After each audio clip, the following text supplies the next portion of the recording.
ដំណឹងក្តៅដំណឹងបន្ទាន់ពីប្រទេសថៃទៀតហើយបងប្អូន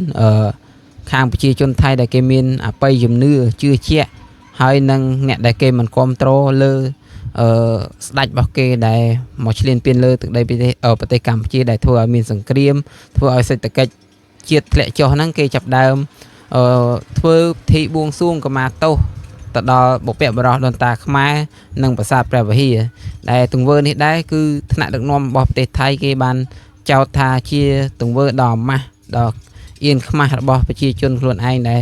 មកធ្វើពិធីបុណ្យលៀងសុំទោសលៀងកំហុសដែលធ្វើកំហុសខុសឆ្គងដោយបានបាញ់ផ្លោងមកលើប្រាសាទព្រះវិហារដែលធ្វើឲ្យបែកបាក់ធ្វើឲ្យដូនតារបស់ខ្មែរខឹងបងប្អូនហើយការបួងសួងរបស់គេមានដូចជាឈាមពណ៌ក្រហមមិនយើងមិនដឹងថាគេយកអីណាបងប្អូនឈាមក្រហមហើយនឹងអំពូលភ្លើងពណ៌ក្រហមទៀនពណ៌ក្រហមគេនឹងធ្វើពិធីប្ររពដើម្បីសុំកម្មាទោសទៅលើដូនតាឬក៏ប្រាសាទព្រះវិហារដែលបានថៃបំពេញធ្វើឲ្យប៉ះពាល់បែកបាក់ធ្វើឲ្យដូនតានិងបុព្វបុរសខ្មែរខឹងធ្វើឲ្យប្រទេសថៃជួបគ្រោះទោរភឹកជាច្រើនដែលកន្លងមកយើងឃើញហើយដូចជា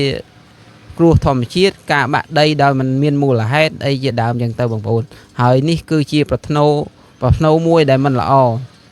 ហើយក៏มันមានការគ្រប់គ្រងពីថ្នាក់ដឹកនាំរបស់ប្រទេសថៃដែរបងប្អូនដោយសារគេ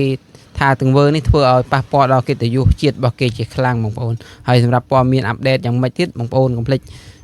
ជួយតាមដានទាំងអស់គ្នាហើយចុច Subscribe Channel YouTube របស់ខ្ញុំដើម្បីទទួលបានព័ត៌មានថ្មីៗអំពីផ្ទះលេខ2បងប្អូន